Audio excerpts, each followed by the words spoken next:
I was flying to Miami on a family trip with my son and daughter-in-law, but the flight attendant suddenly whispered, "Pretend you're sick and get off the plane." I thought it was a joke, but she begged, "Please, I beg you." 20 minutes later. Before we continue, please subscribe to the channel and let us know where you are listening in the comments.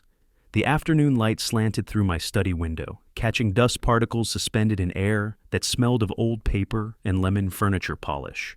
I sat at my desk grading history papers I'd kept for 15 years. Nostalgia, maybe, or the stubborn hope that my teaching days still mattered. The house settled around me with its familiar creaks, and I'd almost forgotten I wasn't alone here anymore. Then I heard the front door open downstairs. I looked up, pen hovering over a student's essay about Reconstruction.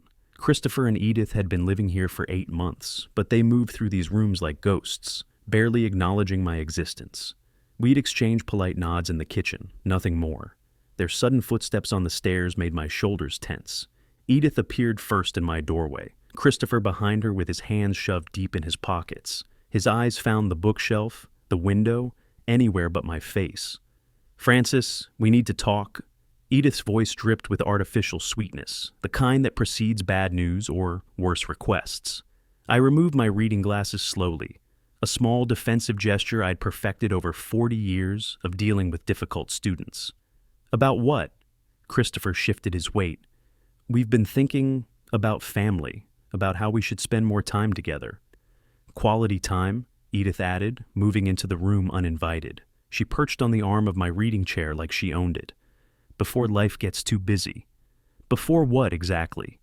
I kept my voice level, but my historian's mind was already cataloging inconsistencies.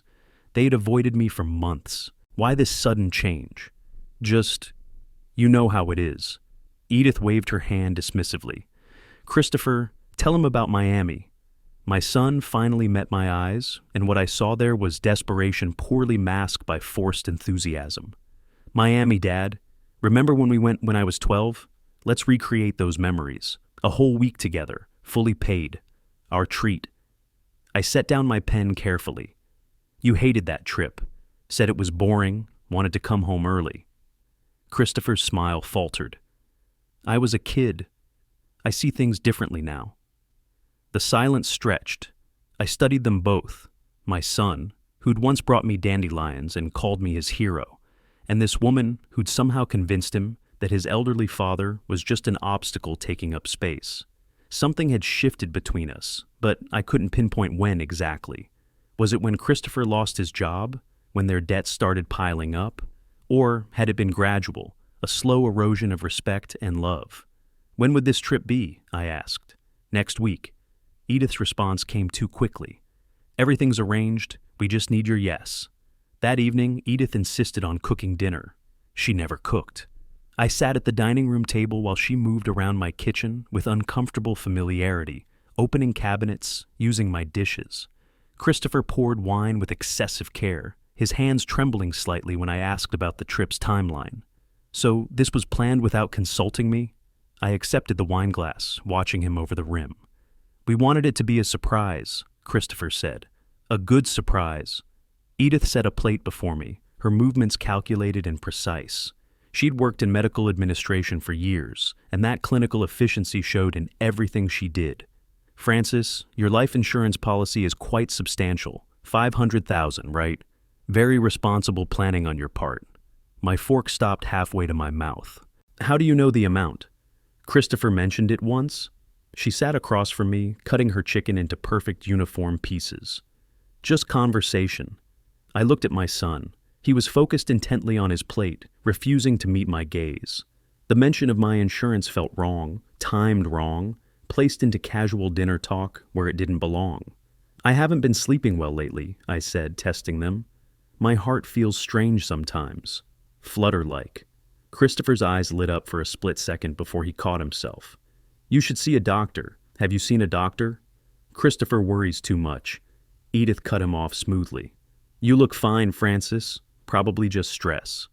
They locked eyes then, just for a moment, but I caught it.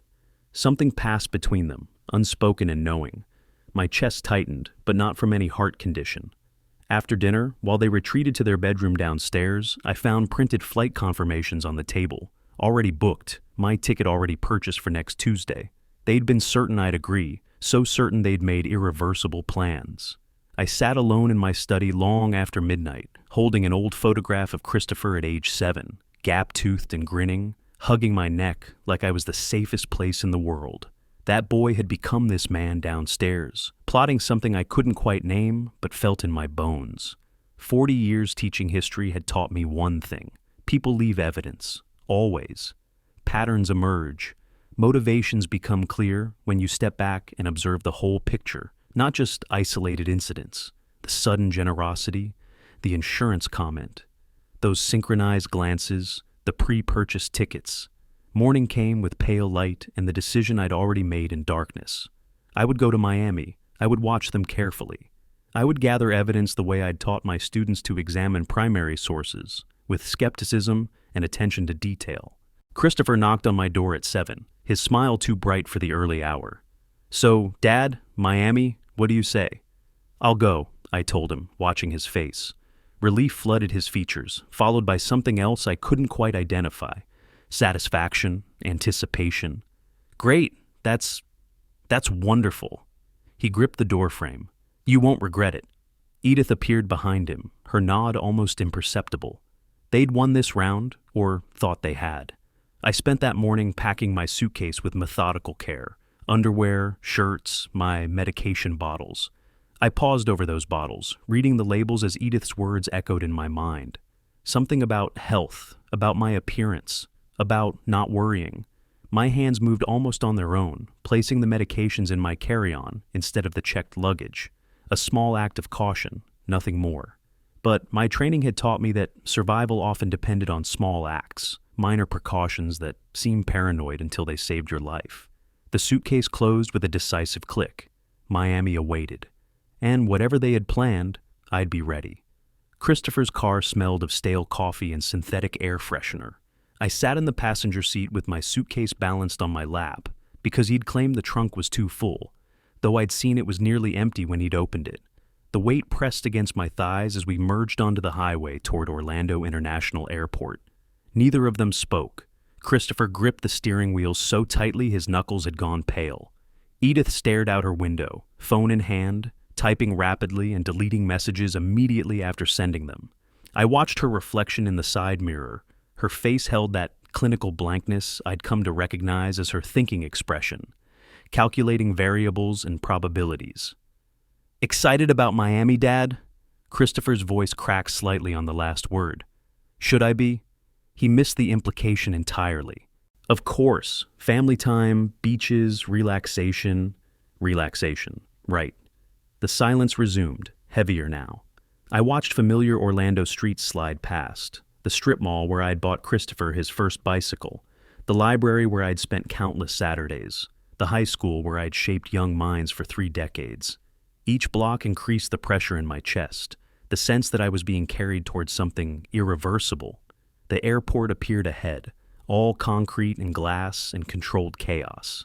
Christopher parked in short term, another oddity.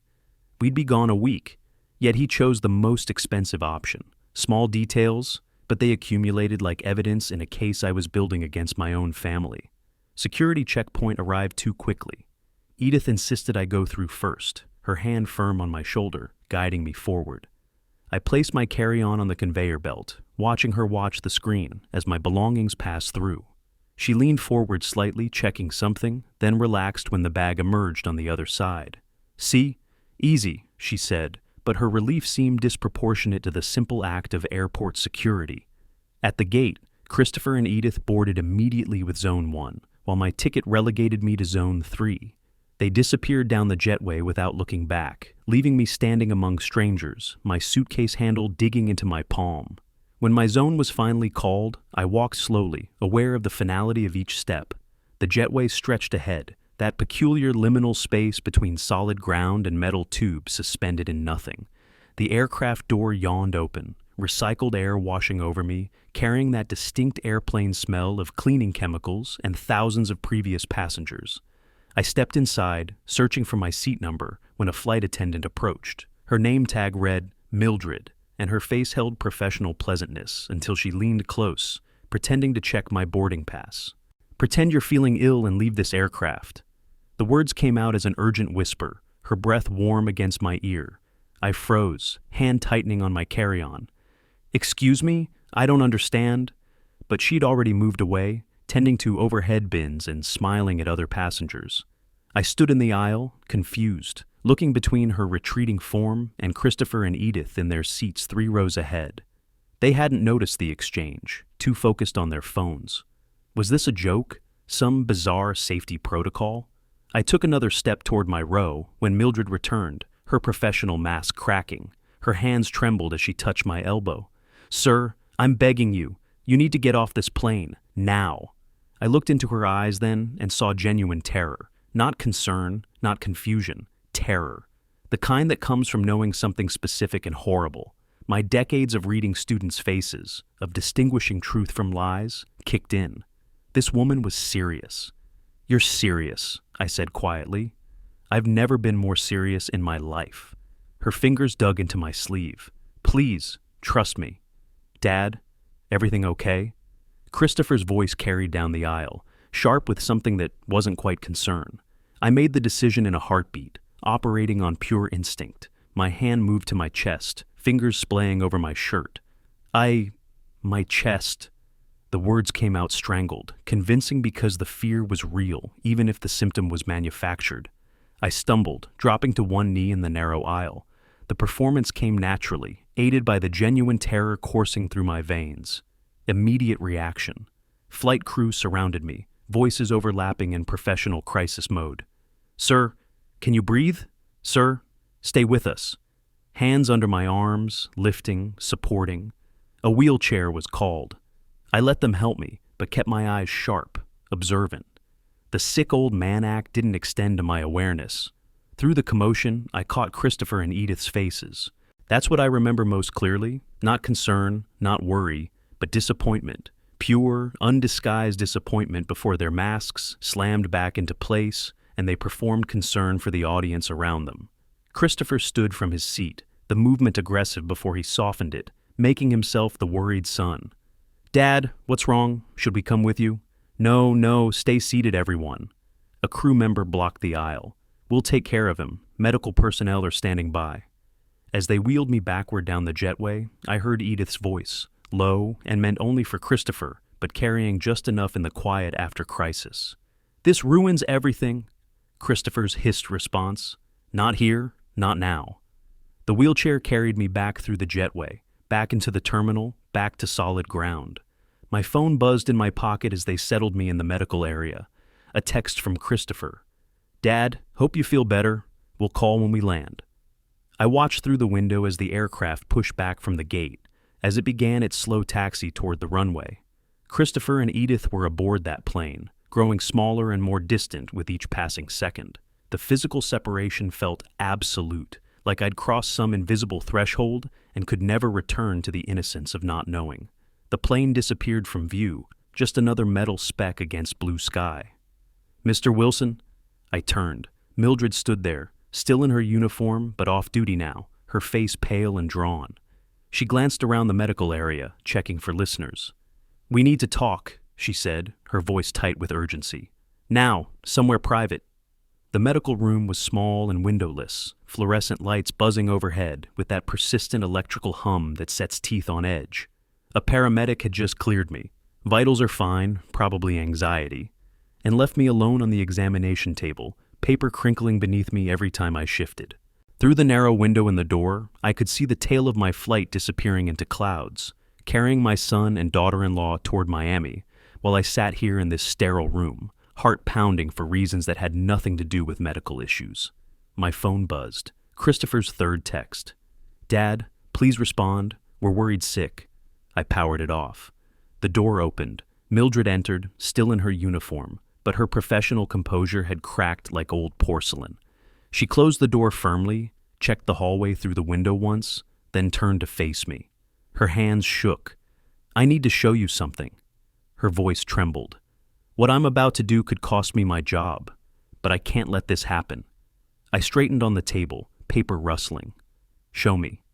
She pulled out her phone with fingers that couldn't quite stay steady, unlocked it, navigated to her video library.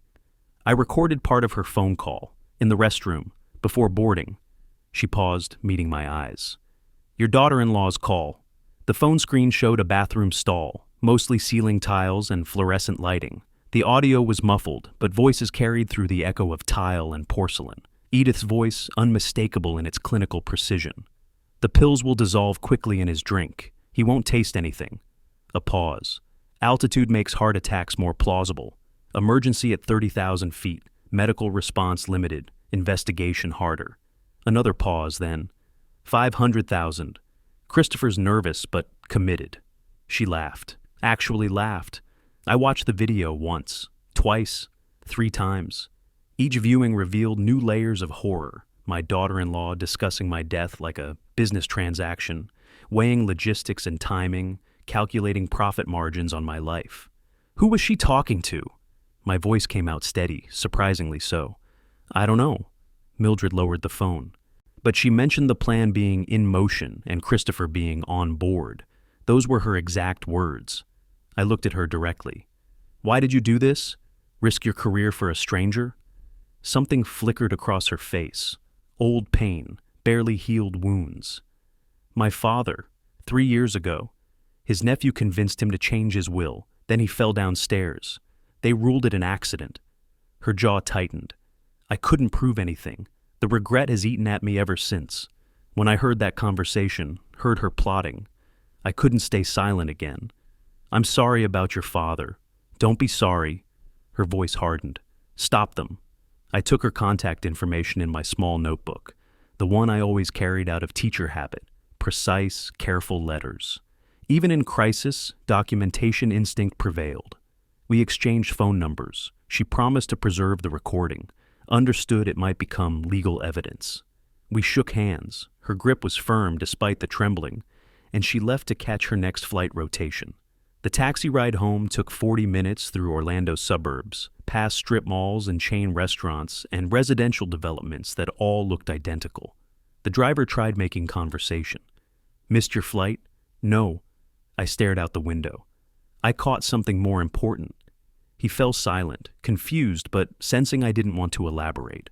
My house appeared ahead, 2-story colonial with the garden I'd maintained for 30 years. Christopher's car wasn't in the driveway. They were in Miami, wondering why their plan had failed, scrambling to adjust. I paid the driver, walked up the path, unlocked my own front door. The house felt different now, violated. Knowing what had been plotted within these walls, discussed at my own dining table, planned in bedrooms down the hall, I set my carry-on by the stairs and went straight to my study. The filing cabinet held decades of documentation, insurance policies, bank statements, legal papers, property deeds. I spread everything across the dining room table, creating a systematic layout, chronological order, categorized by type, teacher's methodology applied to my own survival. Hours passed. The light outside faded to dusk, then darkness. I put on my reading glasses, examined each document under good lighting, looking for inconsistencies, signs of tampering, evidence of the conspiracy Mildred had exposed. I found it. The life insurance beneficiary form, dated 6 months ago, changing primary beneficiary from my niece in Atlanta to Christopher Wilson. The signature at the bottom attempted to mimic my handwriting, but failed. The capital F in Francis was wrong, too elaborate. I never made that flourish. I photographed the document with my phone, evidence preservation. More digging revealed additional horrors. Bank account statements showing transfers I'd never authorized. $38,000 over 6 months. Siphoned in amounts small enough to escape casual notice. A power of attorney document granting Christopher financial authority, signed with my forged name. Medical records I'd never seen. Documenting cognitive decline I'd never experienced. They'd been building a paper trail of my incompetence while I taught night classes at the community center, graded papers, lived my normal life. Creating the fiction of a failing mind to justify their control, to explain away my death as natural consequence of deteriorating health. Evidence, timeline, motive, method. I spoke aloud to the empty room, old teaching habit resurfacing. They planned this for months, living in my house, eating my food, plotting my murder. I held up the forged power of attorney, staring at the signature that wasn't mine. This wasn't impulsive. This was systematic, planned, sophisticated. They'd researched, prepared, established legal groundwork for theft and murder, both. The documents remained spread across my dining table. I didn't clean them up, couldn't. They represented physical proof of betrayal, tangible evidence of how thoroughly I'd been deceived. I sat in my reading chair as midnight approached, the house silent around me. My son was in Miami, probably reassuring Edith that they'd find another opportunity, another method. They didn't know I had the recording, didn't know I'd found their forged documents, didn't know the prey had become aware of the hunters. My hands rested on the chair arms, steady now. The shock had burned away, replaced by something colder, more focused. They didn't just try to kill me. They'd been stealing my life piece by piece for months, erasing my autonomy, building toward my erasure. Time to take it back. 3 days had passed since I'd discovered the forged documents. 3 days of avoiding Christopher and Edith's concerned questions, deflecting their attention with vague mentions of stomach trouble from the airport incident. 3 days of research, reading attorney reviews, making discreet calls, organizing evidence into color-coded folders that now sat on my desk in neat stacks. Nicholas Clark arrived precisely at 2 o'clock, as scheduled. Mid-50s, gray threading through his dark hair, expensive briefcase that spoke of successful practice. A state law specialist with 20 years' experience. His handshake was firm, his eyes sharp and assessing. "Mr. Wilson, thank you for trusting me with this." He settled into the chair across from my desk, opened his briefcase, pulled out a laptop and legal pad. "Walk me through what you've found." I slid the first folder across the desk. Blue tab, financial documents. Nicholas's professional composure held through the first few pages, then began cracking as the scope revealed itself. Forged signatures, altered beneficiaries, fraudulent power of attorney. His fingers moved faster, flipping pages, cross-referencing dates, building timeline. "When did you last review these documents personally?" His pen hovered over legal pad. "The insurance policy, 5 years ago when I retired from teaching. And you never authorized any beneficiary changes." "Never." My voice was steady, firm. "That policy was meant for my niece in Atlanta. She put herself through nursing school. I wanted her to have something." Nicholas made notes, his writing quick and precise. "Your daughter-in-law, Edith Wilson. What's her professional background?" "Medical administrator, Silver Palms Medical Center. Administrative access to patient records, document templates, physician's signature stamps." Understanding dawned in his eyes. "She created your medical history, made you incompetent on paper, while I was teaching night classes at the community center twice a week."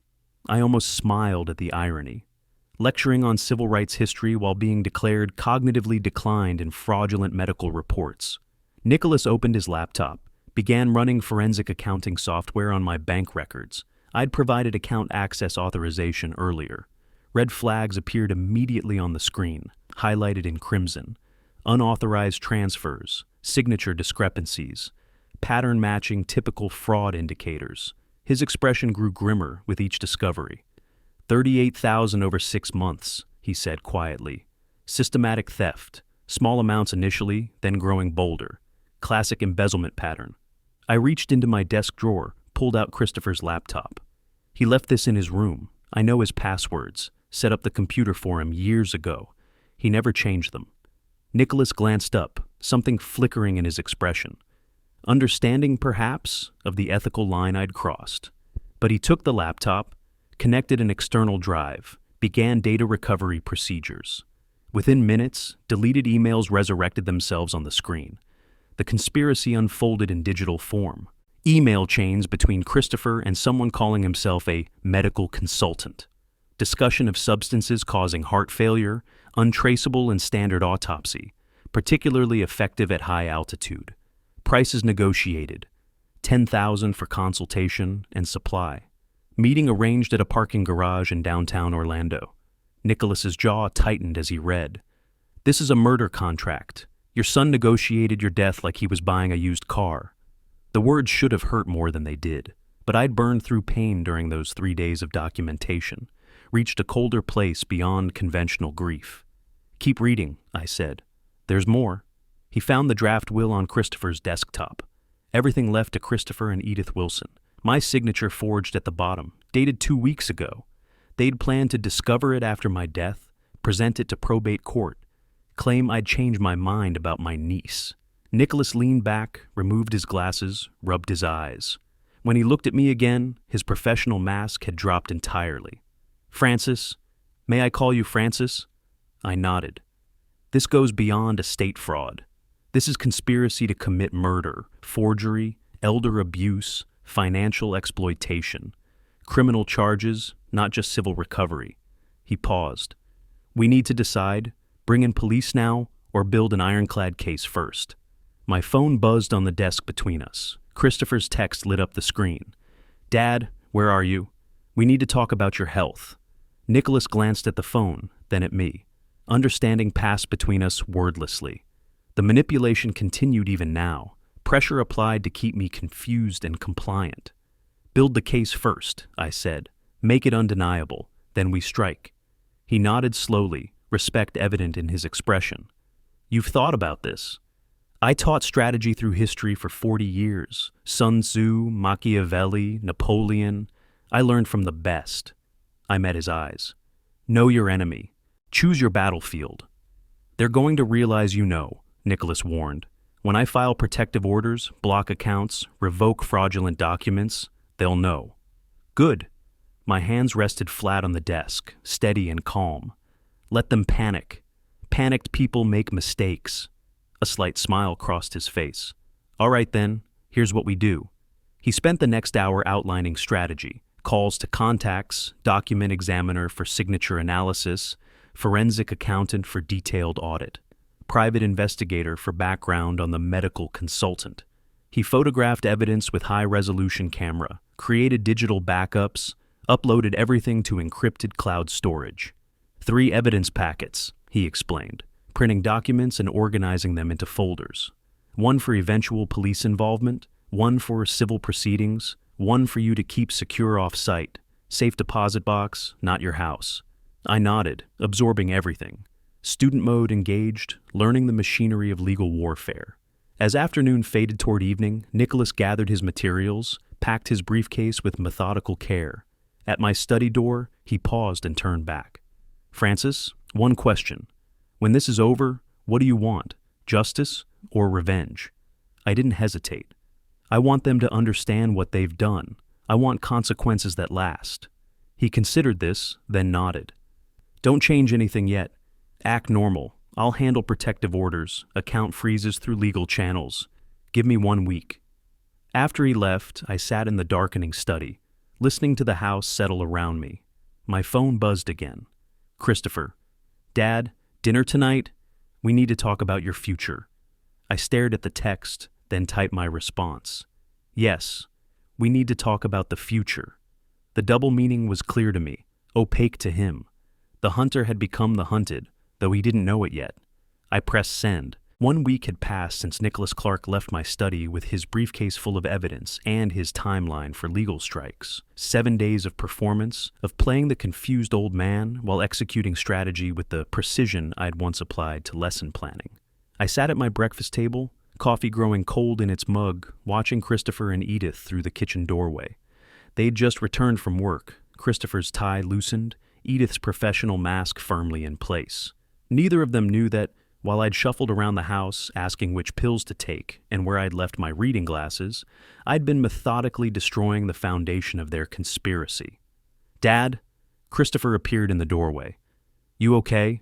You've been staring at that coffee for 10 minutes. I blinked slowly, perfecting the vacant look. Have I? I was just thinking about something. What was I thinking about? I shook my head, confused. It's gone now. The glance they exchanged was triumphant.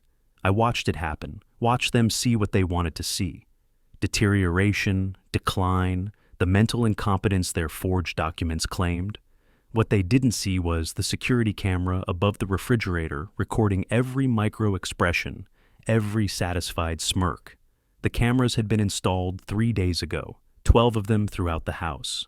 I'd called a legitimate security company, explained I'd been forgetting to lock doors and worried about break-ins. Christopher and Edith had approved enthusiastically. "For your safety, Dad," Christopher had said. "That's really smart thinking." They hadn't examined the specifications closely, hadn't realized the cameras recorded audio, hadn't understood that every private conversation, every whispered plan, every moment they thought themselves alone was being captured and uploaded to cloud storage that only I could access.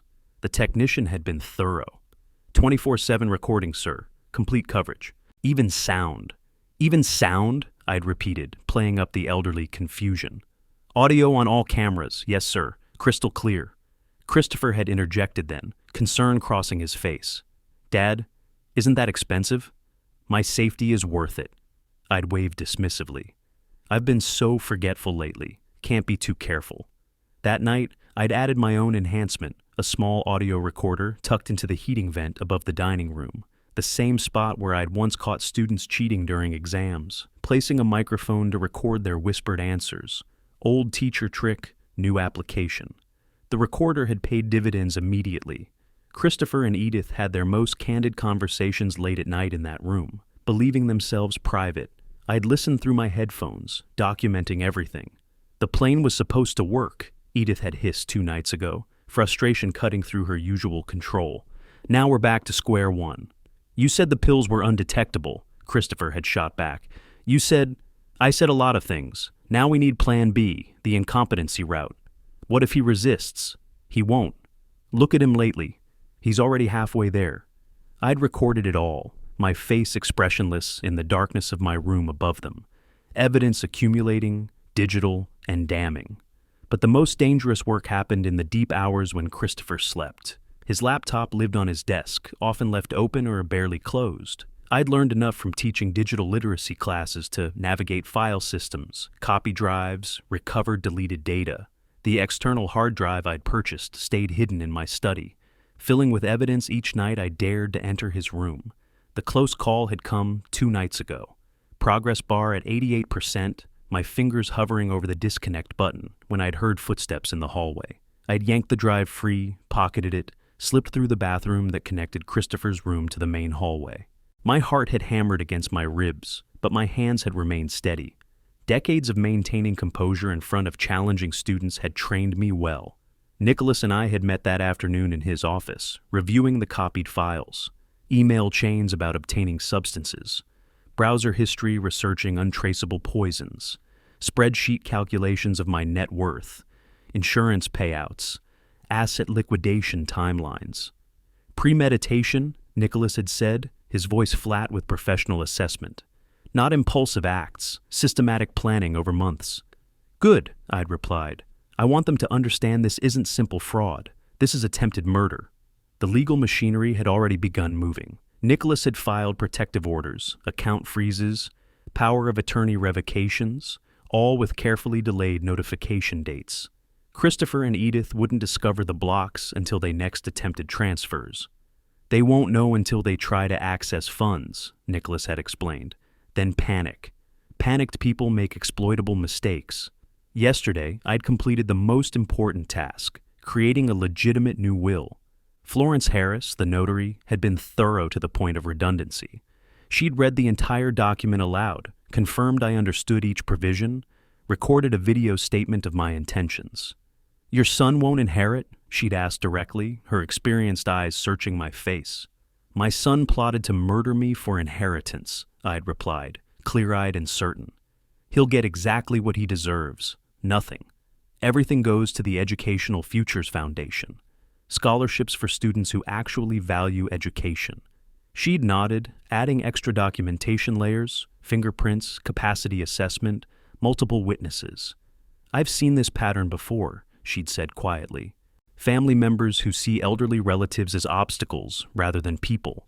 Now, sitting at my breakfast table, performing confusion over which pills to take, I felt the trap tightening around them. Edith approached, her voice dripping false concern.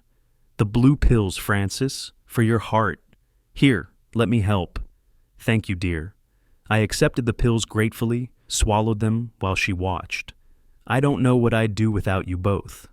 The camera above us recorded her satisfied expression, Christopher's approving nod from the doorway. Evidence of their performance, their manipulation, their growing confidence that I was exactly as incompetent as their fraudulent documents claimed. That evening, Nicholas had handed me a burner phone in a parking garage. Neutral location, no cameras, no witnesses. "If emergency," he'd said. "If they escalate to physical danger, call this number. Police are briefed, ready to respond immediately." I'd pocketed it, hoping I wouldn't need it, knowing I might. Late that night, I sat in my study reviewing footage from the day's cameras. On screen, Christopher and Edith in the living room, their voices clear through the audio feed. "We need power of attorney for his medical decisions," Edith was saying. "Find a doctor who'll declare him incompetent. Then we control everything: finances, healthcare, end-of-life decisions." Christopher's face showed no remorse, only calculation. My son had become someone I didn't recognize, or perhaps someone I'd refused to see clearly until survival demanded honest vision. I closed the laptop, picked up my phone, dialed Nicholas's number. "They're accelerating," I said when he answered. "Moving toward forced incompetency evaluation. We need to trigger the account freeze now." "Agreed," Nicholas replied. "I'll activate tomorrow morning." Be ready for their reaction. After hanging up, I opened my old teaching journal, leather-bound, pages filled with decades of classroom observations and educational philosophy. I wrote carefully, "Lesson for today: Sun Tzu was right. The supreme art of war is to subdue the enemy without fighting, but sometimes you must let them destroy themselves. Tomorrow, they discover what happens when you underestimate the teacher." I closed the journal and went to bed, sleeping soundly for the first time in weeks. Morning arrived with pale sunlight and the sound of Christopher's computer chiming upstairs. Incoming email. I sat at the breakfast table, newspaper spread before me like a prop, listening intently to the house, sounds I'd learned over 40 years of living here. Footsteps, rapid. Christopher's voice, sharp with alarm. "Edith, get up here, now!" I sipped my coffee slowly, counting to 60 in my head. Teacher habit. Wait before reacting. Let the situation develop. Upstairs, urgent voices overlapped, words indistinct but tone unmistakable. Panic. At 60, I called up the stairs. "Everything all right?" Silence, then Christopher's forced calm. "Fine, Dad. Just work stuff." The lie was obvious to everyone. I returned to my newspaper, not reading, just waiting. Throughout the morning, Christopher attempted to access accounts from his home computer. I observed from the hallway, unnoticed. Phone camera recording as error messages multiplied on his screen. "Access denied, account locked. Please visit branch in person." His fingers trembled on the keyboard, trying different passwords, different access routes. Each attempt failed. Edith watched over his shoulder, her jaw tight. "Call the bank." He did. I heard his side of the conversation, increasingly desperate explanations about power of attorney, account management agreements, legal authorization. The bank's response must have been unequivocal because Christopher's face went ashen. "They say the account holder must appear in person," he said flatly. "All third-party authorizations suspended pending fraud investigation." For lunch, I made sandwiches, unusual behavior that neither commented on, too absorbed in their crisis. They ate mechanically, phones out, texting people I couldn't identify. Lawyers, probably. Or the mysterious medical consultant from the email chains I'd copied. Dinner, I decided, required something special. I spent the afternoon in the kitchen preparing pot roast the way I'd learned decades ago. Muscle memory from years of cooking for myself after retirement, from the life I'd built that they intended to erase for profit. When they arrived home that evening, I heard them whispering urgently in the hallway before entering. I called them to the table, served food with practiced ease. The domesticity made the conversation more surreal. "Strange thing happened today," I said conversationally, cutting meat into precise pieces. "Bank called about unusual activity on my accounts. Apparently someone's been making unauthorized transfers." I looked up, met their eyes. I asked them to investigate thoroughly. Christopher choked slightly on his water. Edith's fork paused mid-air, trembling almost imperceptibly before she forced herself to continue eating. "Dad," Christopher began, "about that, if you were just helping me manage money like you said," I interrupted gently. "The bank will sort it out, unless—" I let the pause extend. "There's something you need to tell me?" Edith's mask slipped, her voice sharpened, professional control cracking at the edges. Francis, you're clearly confused about your finances. This is exactly why you need our help. Why you need oversight. Oversight. I repeated the word slowly. Interesting choice. Legal oversight. She pushed harder. Medical oversight. For your own protection. Protection from what? I asked mildly. From whom? The silence that followed was its own answer. Christopher stared at his plate. Edith's knuckles whitened around her fork. My phone rang. Nicholas as planned. I answered, keeping my expression neutral. Oh, the bank? Yes, I'll come by tomorrow. Investigation? Of course, whatever's needed to protect my accounts. I watched their faces drain of color as I spoke. Unauthorized access is a serious matter. I appreciate them taking it seriously. After dinner, Christopher approached as I washed dishes. Dad, about tomorrow, maybe I should go with you, help explain the account management we've been doing. I smiled gently, drying a plate with methodical care. That's thoughtful, but I should handle my own finances. I'm not incompetent yet. The word hung in the air. Incompetent. Christopher froze, searching my face. Had I emphasized it deliberately? Did I know about their plans? How much did I understand? I turned back to the dishes, leaving him suspended in uncertainty. Late that night, I lay awake in my bedroom, phone on the nightstand displaying the security feed. Christopher and Edith sat in the living room below, their argument clear through the audio.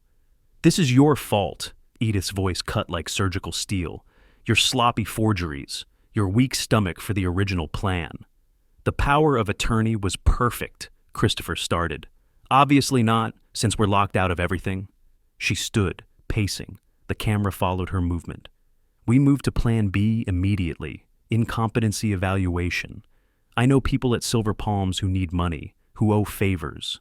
We get him declared unfit, become his guardians, control everything, including whether this investigation continues. What doctor would cooperate? Not cooperate. Interpret findings favorably. There's a difference. Her voice dropped, became calculating. I'll arrange it tomorrow. I recorded everything, timestamps preserved, evidence accumulating like compound interest. Slow at first, then exponentially damning. Morning brought the promised phone call. Dr. Morrison claimed to be my family physician, which was interesting since I didn't have a family physician. I used the walk-in clinic near the library for occasional needs. Routine cognitive assessment, the pleasant voice explained. Just a standard evaluation. This afternoon at 2? Of course, I agreed warmly. I appreciate the thorough care. After hanging up, I immediately called Nicholas. They're moving. Medical evaluation to declare incompetency. Dr. Morrison, supposedly my physician. Morrison? A pause while he checked. No medical license in Florida under that name. It's fake. So they're using a fake doctor to declare me incompetent. Attempted fraud on top of everything else. Nicholas's voice held grim satisfaction. Francis, keep the appointment. Record everything. I've arranged independent psychiatric evaluation for you tomorrow morning.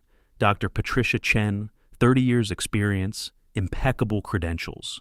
Their fake diagnosis versus real professional assessment. We'll destroy them in court. That afternoon, I drove to the address provided, shared medical building, multiple practices. I checked the directory in the lobby. No Dr. Morrison listed. The office number given led to a small suite with temporary signage, the kind you can print and tape up overnight. I sat in my car for a moment, phone recording device active in my shirt pocket. Nicholas had texted, "Police on standby if threatened?" I responded, "Everything ready. Let's see how far they'll go." For 40 years, I'd taught students to distinguish truth from manipulation, evidence from assumption, reality from performance. Today I got to demonstrate those lessons in real time. Christopher and Edith had arranged this test thinking I'd fail. They had no idea I'd been preparing my entire professional life for exactly this kind of challenge. I opened the car door and walked toward the building, steady and certain. Dr. Patricia Chen's office smelled of leather furniture and subtle lavender. I sat across from her, completing the final cognitive assessment, pattern recognition puzzles that would have challenged my students, memory questions I answered with dates and details, executive function tests I navigated systematically. Her sharp eyes watched everything. 3 decades of forensic psychiatry, evident in how she observed not just answers, but approach, methodology, reasoning. Fully competent, she said finally, setting down her pen. No cognitive decline, analytical skills above age group average, no indicators of paranoia or delusion. Frankly, Mr. Wilson, your mental acuity rivals people half your age. I thanked her, accepted the preliminary documentation, and drove home satisfied. The fake Dr. Morrison appointment from yesterday had been exactly what I'd expected. Shabby office with temporary signage, someone claiming credentials they didn't possess. Questions designed to create appearance of incompetency regardless of answers. I'd recorded everything. Now I had the contrast. Fraudulent evaluation versus legitimate professional assessment. But as I pulled into my driveway, satisfaction evaporated. Christopher's car blocked the entrance. My son stood on the porch, envelope in hand. His face set with desperate determination I recognized from students who'd cheated and been caught but were trying one final bluff. He approached my car window before I could exit. His hand shook slightly as he thrust the envelope forward. "Dad, this is for your own good. You're not well. We need to protect you." I took the papers, read them thoroughly. Petition for guardianship due to incapacity. The allegations were detailed and damning. Paranoid delusions regarding family members, progressive memory loss, financial incompetence, danger to self due to unstable behavior. Supporting documentation attached, sworn statements from witnesses, medical reports, incident logs.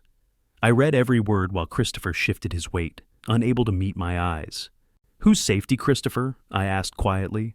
"Mine or yours?" He fled to his car without answering. Nicholas arrived within an hour of my call. We spread the court documents across my dining room table, the same table where I'd first organized evidence months ago. His professional calm cracked as he read. "They're claiming you're incompetent after attempted murder failed?" He flipped through pages. The audacity of this, these witness statements, these medical reports. "Desperation breeds boldness," I said. "Read the witness list." Mrs. Patterson from next door claimed she'd seen me wandering the yard in pajamas at midnight.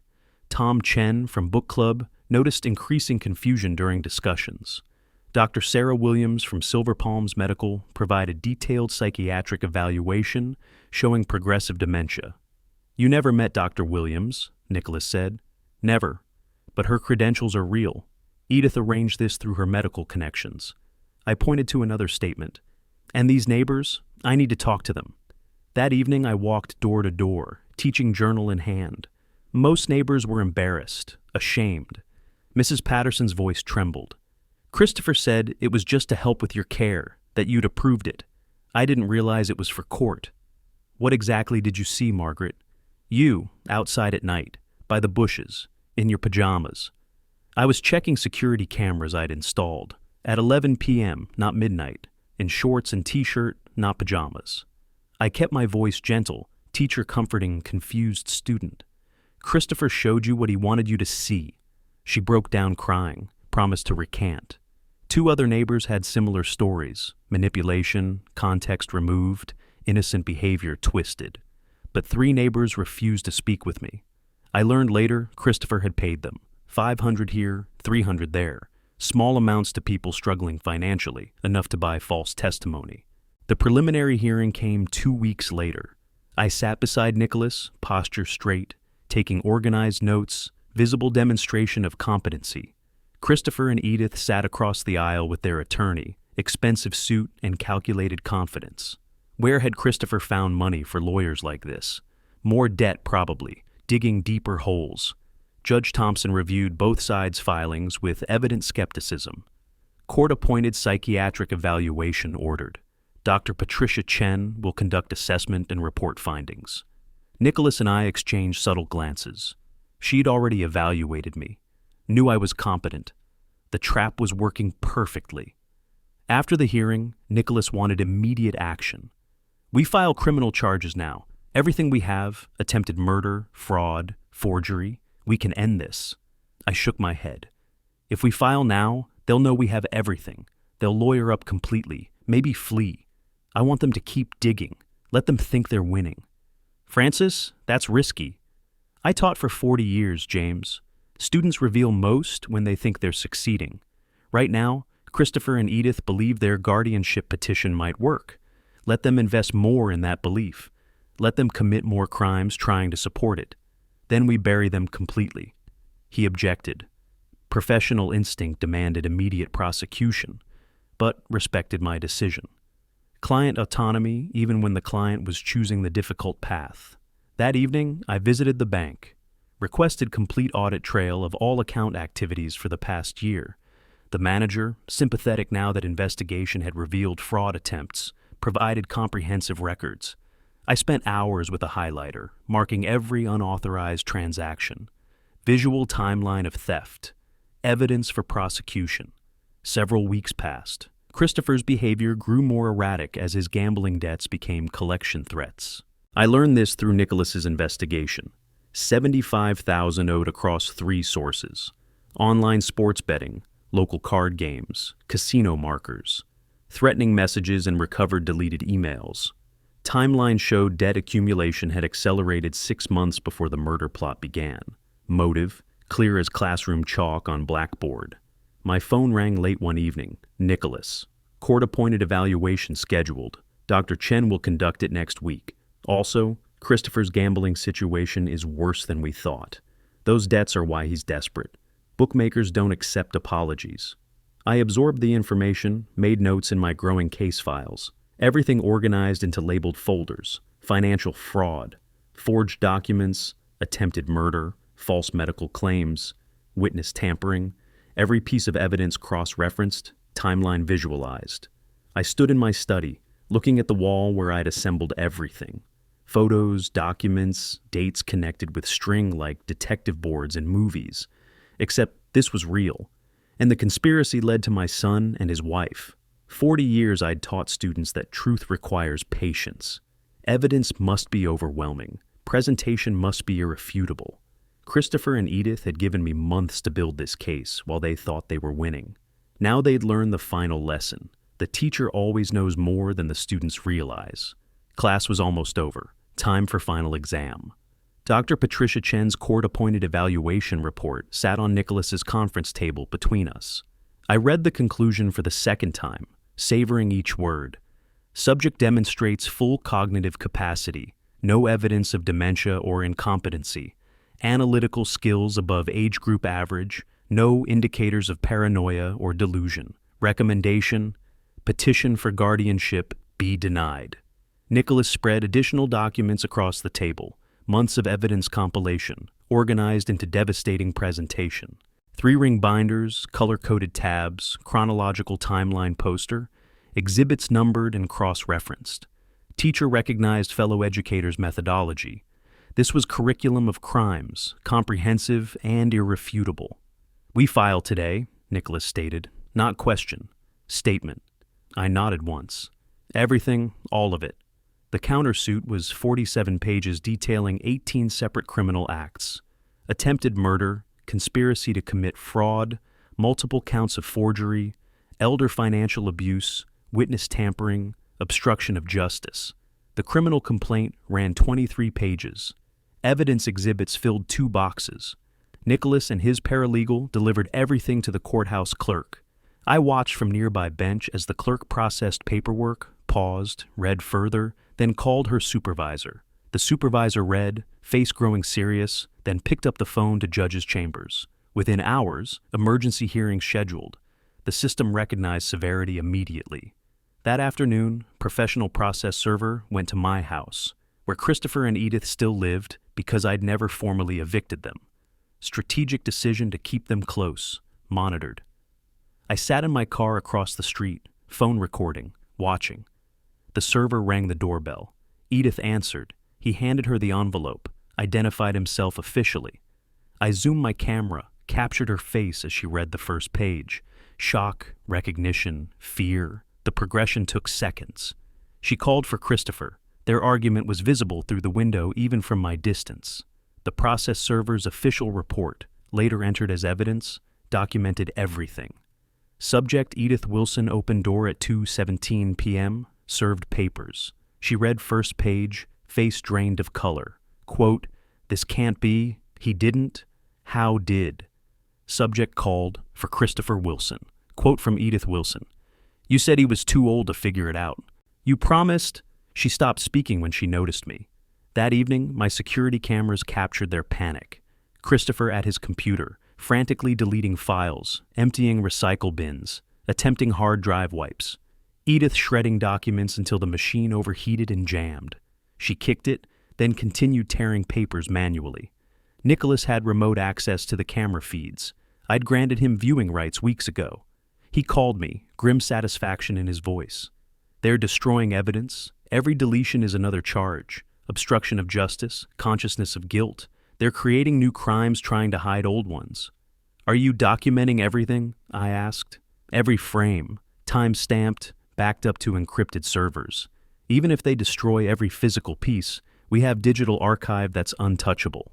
The next morning, their attorney requested emergency meeting with Nicholas. The settlement offer came quickly. Christopher and Edith would return the $38,000, vacate the property immediately, relinquish all inheritance claims, accept permanent restraining order.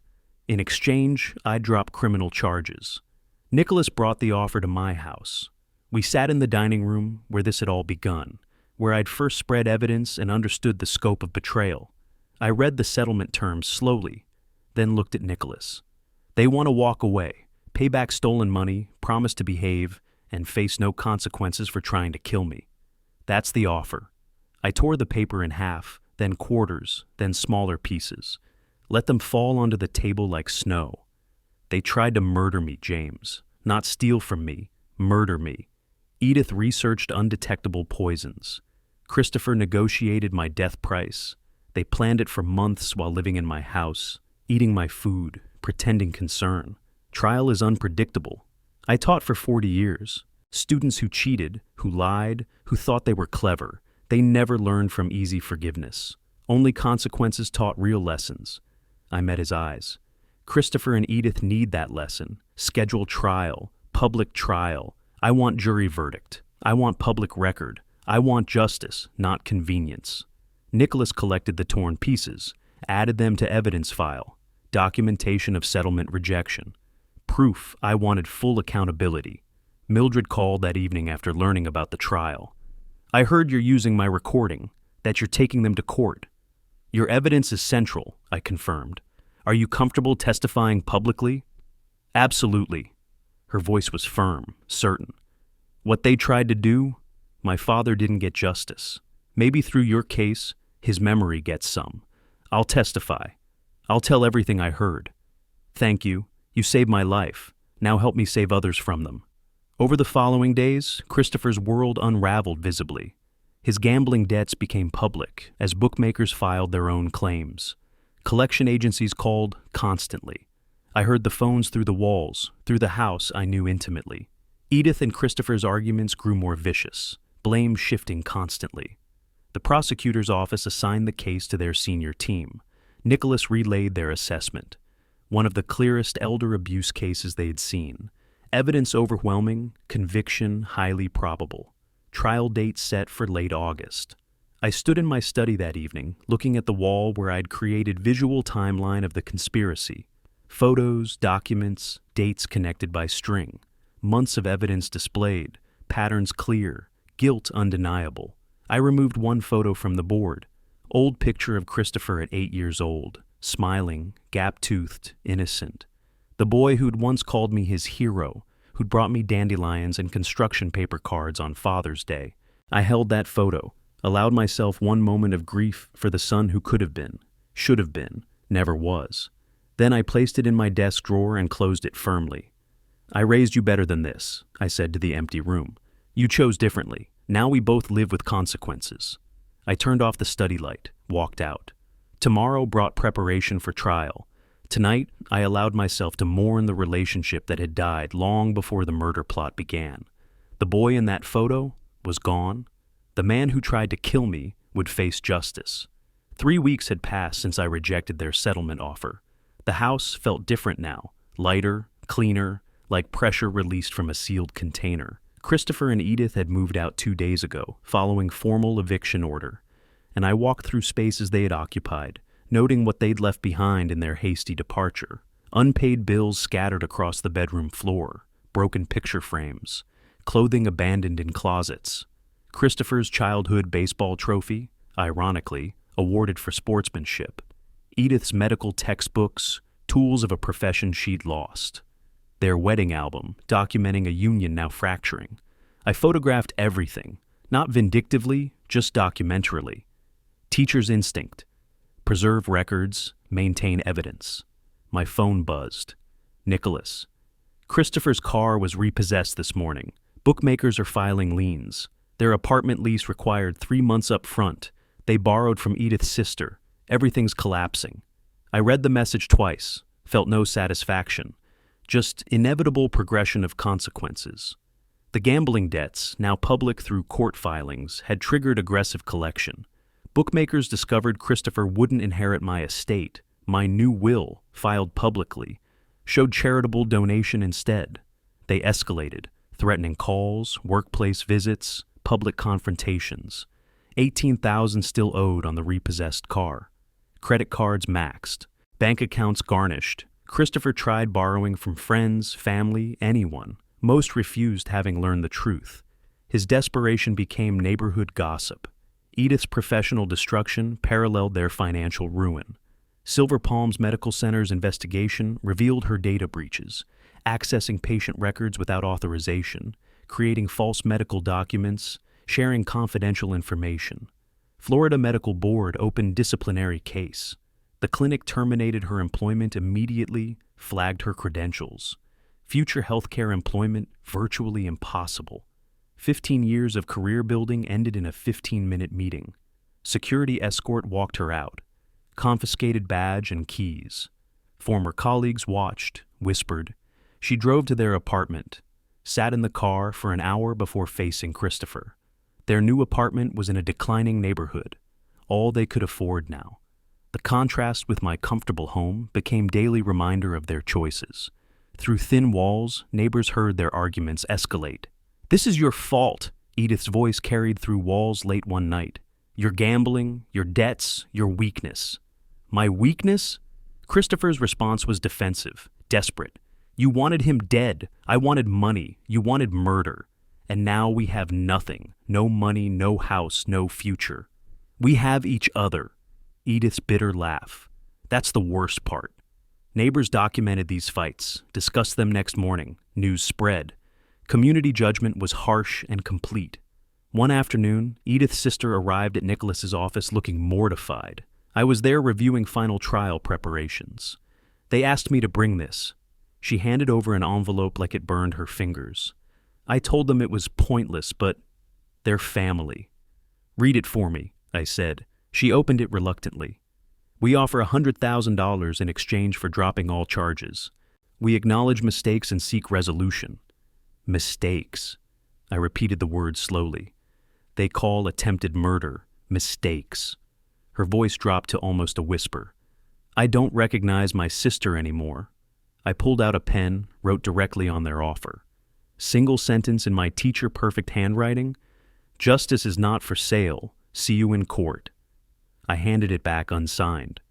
"They won't accept this," she said. "They'll be devastated." Good. They should be. Devastation is appropriate response to attempted murder and betrayal. I met her eyes. "Tell them the only settlement I'll accept is the one the judge pronounces." Over the following days, former neighbors who'd initially testified for Christopher, the 3 who'd accepted payment, contacted Nicholas requesting to change testimony. They'd learned the full truth, felt manipulated, wanted to correct the record. I watched these meetings, saw their shame, offered no comfort, but accepted their truth. Justice required accurate testimony, not punishing confused witnesses. One recanting witness, an elderly man who'd taken $500, looked directly at me. "Christopher said you'd approved everything, that signatures were just formalities." I needed the money. My rent was late. But then I learned what they really tried to do. Murder isn't helping with paperwork. "Then tell the truth," I said. "Completely. That's all I ask." The trial date approached. Christopher's employer, after workplace collection visits, put him on probation. Edith's medical board hearing was scheduled for September. Professional license revocation likely. Their marriage was toxic waste, corrosive to everything it touched. I stood in my bedroom one evening looking at the calendar. trial date circled in red. 3 days away. I'd laid out courtroom clothing, pressed suit, conservative tie, polished shoes, teacher preparing for important lecture. Phone rang. Nicholas. Final witness prep tomorrow morning. Then we're ready. I'll be there, I confirmed. After hanging up, I looked around my quiet house. For the first time in months, I felt peaceful, not happy. Peace and happiness are different things, but calm, certain. Justice delayed is not justice denied. I took out the old photo of young Christopher from my desk drawer, the one I'd put away weeks ago, looked at it one final time, the innocent child who became guilty adult. I wrote on the back, I gave you everything. You chose this path. I choose justice. Placed it in an envelope, sealed it, addressed it to Christopher for delivery after trial. Not cruel, just honest. Final communication between father and son. Then I went to bed, slept soundly for the first time in months. Preparation complete. Tomorrow, consequences arrive. The morning of trial arrived with sunrise just beginning to paint Orlando's sky. I woke early, dressed carefully in the suit I'd laid out the previous night. Tie knotted precisely, muscle memory from 40 years of professional dressing, shoes polished until they reflected light.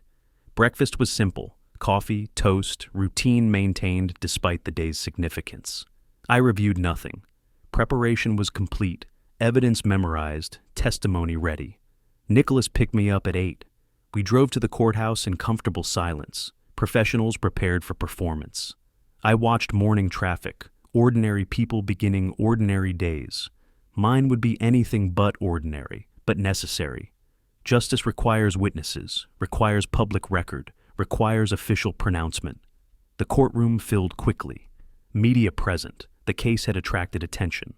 Christopher and Edith sat with their attorney, looking diminished, defeated before verdict was announced. I sat behind the prosecution table, posture straight, calm. Judge entered. Everyone rose. The prosecutor's opening statement outlined the conspiracy clearly. Evidence will show defendants plotted to murder Francis Wilson for insurance money. They researched methods, obtained substances, created false documents, manipulated medical systems. Only intervention by alert flight attendant prevented this murder. Defense offered weak argument about family misunderstandings and poor communication. The jury's attention remained on the prosecution. Evidence presentation was systematic and devastating. Mildred's video played on courtroom screens. Her recording filled the room. Edith's voice unmistakable. Pills in his drink. Heart attack at altitude. 500,000. Christopher flinched hearing it. Edith stared straight ahead, jaw clenched. Mildred took the stand, voice shaking initially, but strengthening as she testified. I heard her clearly. She talked about heart attack, about altitude making it believable. She mentioned insurance money. I recorded it because I knew I had to have proof. Defense attempted cross-examination. Isn't it true you were in financial distress yourself? Mildred's response was firm. I didn't misinterpret murder. My financial situation is exactly why I understand desperation, but I didn't let it make me a killer. Forensic document examiner confirmed signature forgeries. Bank representatives detailed unauthorized transfers totaling $38,000. Dr. Patricia Chen testified to my full mental competency, destroying the incompetency claims entirely. Email evidence showed correspondence with medical consultant about lethal substances. Each piece built an irrefutable case. Then I took the stand. Oath administered, I settled into the witness chair. 40 years teaching had prepared me for public speaking, managing attention, delivering information clearly. When did you first suspect something was wrong? The prosecutor asked. The invitation to Miami was unusual, their sudden attention after months of distance. Small things that pattern recognition tells you matter. What did you do? What I taught students for 40 years: gather evidence, document everything, verify sources, build comprehensive case before drawing conclusions. I applied academic rigor to my own survival. Defense attorney's cross-examination was brief, ineffective. My credibility was unshakable, facts verified by overwhelming evidence. The jury deliberated less than 2 hours. When they returned, the foreman stood. On count 1, conspiracy to commit murder, guilty. Count 2, fraud, guilty. Count 3, forgery, guilty. Down the list. Each guilty hit Christopher and Edith visibly. Edith's composure finally cracked. Single tear, quickly wiped away. Christopher dropped his head into his hands. Sentencing phase arrived. Judge asked if I wished to make victim impact statement. I stood, faced Christopher and Edith directly. You lived in my house. I provided for you. I trusted you. You responded by plotting my death. I don't hate you. I pity you. You destroyed your lives for money you'll never see. That's justice enough. I sat. Judge nodded, appreciation for brevity and dignity. Sentences: Christopher received 3 years probation with strict conditions. Edith 5 years, longer due to professional credential abuse. Both ordered to repay $38,000 stolen funds plus $50,000 punitive damages. Permanent restraining order. All inheritance rights permanently revoked. Criminal records permanent. Judge's statement was clear. This case represents calculated, systematic betrayal of familial trust. Your victim's mercy in requesting probation rather than imprisonment is more than you deserve. Court adjourned. Outside on courthouse steps, media waited. I gave brief statement. Justice has been served. I hope this case reminds families that trust is sacred and betrayal carries consequences. I declined further questions, walked toward the parking garage, saw Christopher one final time, exiting through side door, head down, avoiding cameras. Our eyes met briefly. He looked away first. I felt nothing. Not anger, not satisfaction, not even sadness anymore. Just completion. Chapter closed. Nicholas drove me home. We rode in silence, comfortable and complete. As we pulled into my driveway, he extended his hand. You did good, Francis. Real good. We did, I corrected. Thank you. Inside my house, I stood in the quiet hallway. House was mine again. Legally, physically, emotionally. I walked to my study, saw the timeline board I'd created weeks ago, covered with evidence documentation. Carefully, methodically, I began taking it down. Each photo, each document removed and filed. The conspiracy existed, justice was delivered, but I wouldn't live surrounded by reminders of betrayal. I placed all documentation in a banker's box, labeled it Christopher, Case Closed, August 2025. Stored it in the closet, not forgotten, but archived. Then I sat at my desk, opened my laptop, composed an email to the local high school principal. I'm a retired history teacher with 40 years experience. I'd like to volunteer, teaching 2 afternoons weekly, no compensation needed. I have stories worth telling, lessons worth sharing. Students should know that knowledge protects, documentation matters, and justice, though slow, arrives for those patient enough to pursue it properly.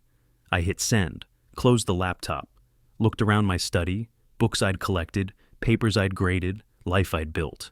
Everything intact despite Christopher and Edith's attempts to destroy it. I smiled slightly, first genuine smile in months. Not because I was happy. Happiness would take time, but because I was free. Justice delivered, conscience clear, future unwritten. Tomorrow I would begin again. The past was archived where it belonged. Today I was just a teacher with lessons to share and a life to live. That was enough. That was everything. If you like this story, please like this video, subscribe to the channel, and share your impressions of this story in the comments. To listen to the next story, click on the box on the left. Thank you for watching.